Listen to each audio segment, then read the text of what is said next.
In the name of Allah, the most compassionate, the most merciful, and may the peace and blessings of Allah be upon His last and beloved Messenger Muhammad, and may the peace and blessings of Allah be upon you all. This is the 22nd episode in the Quran and Practice program. It's entitled Sex Education from the Guidance of the Qur. Now, as an introduction to this topic, there is a need for every person to know what is the relationship between a man and a woman, especially when that person reaches the age of maturity, puberty. Now, in this, people are divided in two main categories. The first category is that they don't know and they don't have any idea on how to teach their children what happens between a man and a wife. So, and the danger in this, that most often that these children, they learn distorted and perverted ideas about this pure relationship between a man and a woman. The other category of people is that they go to the guesswork and conjecture of people, which can be right, it can be wrong. And the danger in this is that if you teach your children wrong aspects of the relationship between a man and a wife, then you damage him for a very long time. Now, where we can learn sex education in a pure form, the only book on the face of the earth that teaches you the relationship between a man and a wife in its purest form is the last revelation of Allah God to people, the Noble Quran.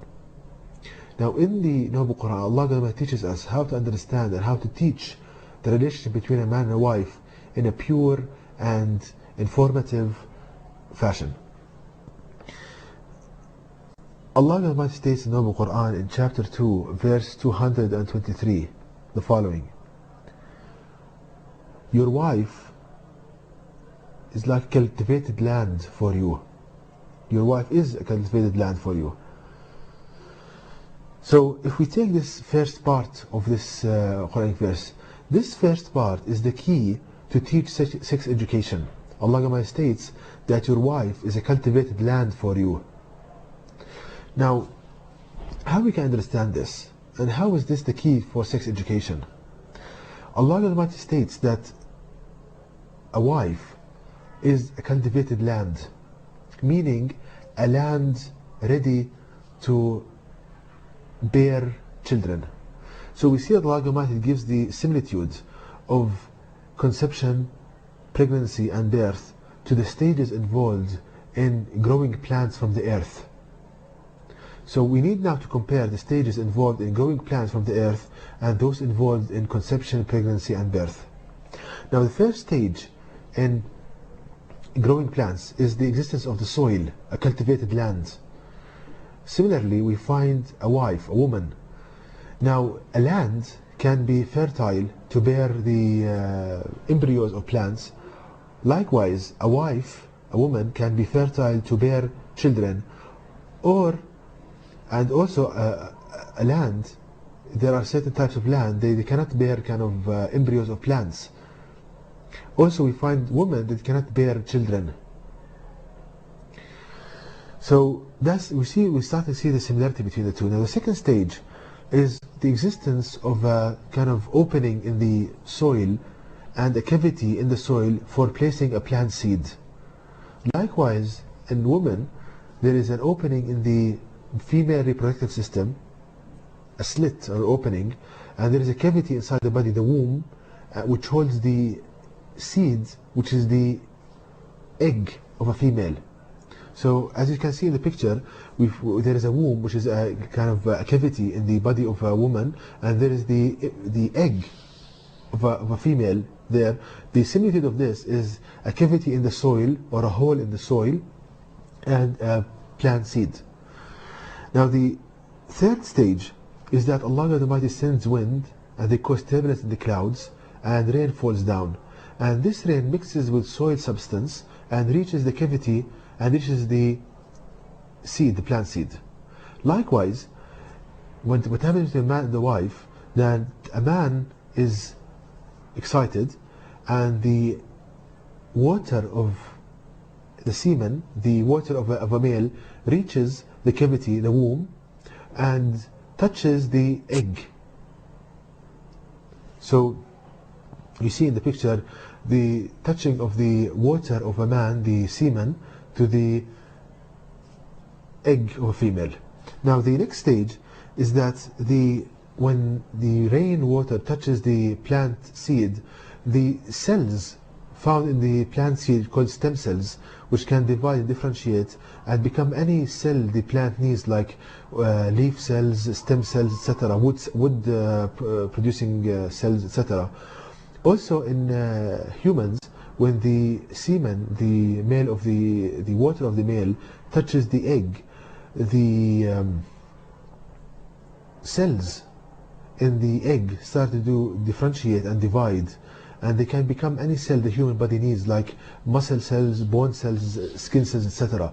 So we see, brothers and sisters, the perfect match between the stages involved in growing plants and those in conception and pregnancy and birth.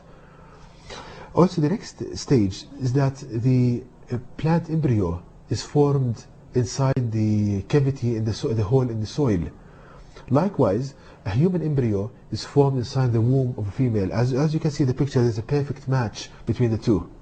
The next stage is that the plant embryo feeds from the soil substance, the calcium, the iron, the phosphorus found in the soil. Likewise, the human embryo feeds from the substance of the body of the female. And if we analyze the substance found in the body of the female, the humans, we find that there's a perfect match between the substance found in the humans and those comprising the soil. Because Allah God Almighty created Adam from the soil, there is a perfect match between the two.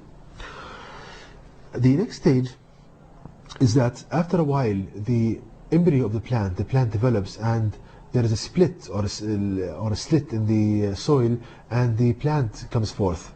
Also in humans, after pregnancy, in the period of pregnancy, there is the female reproductive system opens up and the human emerges. So we see, brothers and sisters, there's a perfect match between the stages involved in growing plants and those in the sexual relations between a man and the wife. So Allah God Almighty teaches us how to teach children sex education in its purest form, and it's a great sign of Allah God Almighty that it's as easy for Allah to grow you and to bring you forth exactly like He grows plants. So it's as easy for Allah God Almighty to bring you forth as easy as growing plants. And there is another great sign in this, that Allah God Almighty states in the Noble Quran in chapter 35 verse 9 the following: and Allah who sends the winds so they can cause turbulence in the clouds, and Allah drives the clouds to a dead land and revives the earth after its death, as such will be the resurrection.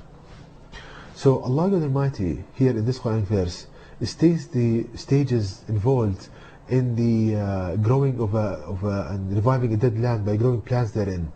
At the end of the verse, Allah states, as such will be the resurrection, meaning that you will be resurrected on the day of judgment as easily as a plant grows from its seed.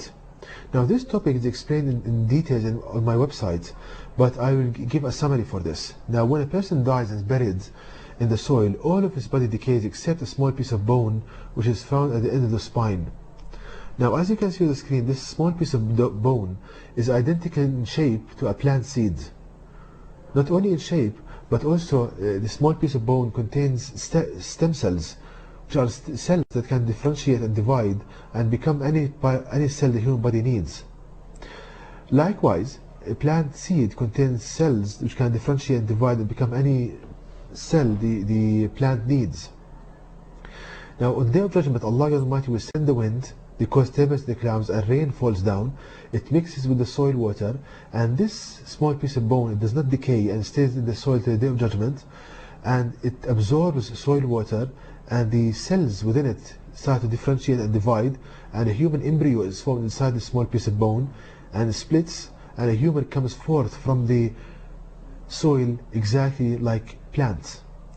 Now, what you see on the screen is a picture showing a comparison between a cross-section in a wood stem and a cross-section in a human thigh bone.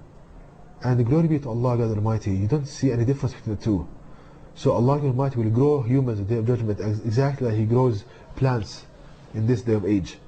Also, you can see on the screen a picture showing a comparison between human neural cell and distribution of branches and roots in plants. You see same design in both. So we see, brothers and sisters, that in teaching children this kind of knowledge from the Noble Quran, firstly, you teach them the purity of what happens to the man and the wife, and it's a great sign of Allah God Almighty. And the sign of the resurrection of people is the greatest sign of the Noble Quran, how Allah will revive people on the Day of Judgment and resurrect them. So we see, brothers and sisters, the purity, it's so pure, it is so beautiful, and it contains so many signs that increases the faith and the belief in the Noble Quran, the last revelation of Allah God to people. And to know more details about this topic, please visit my website at www.quran-miracle.com, and you can email me at zquran.com, and may the peace and blessings of Allah be upon you all.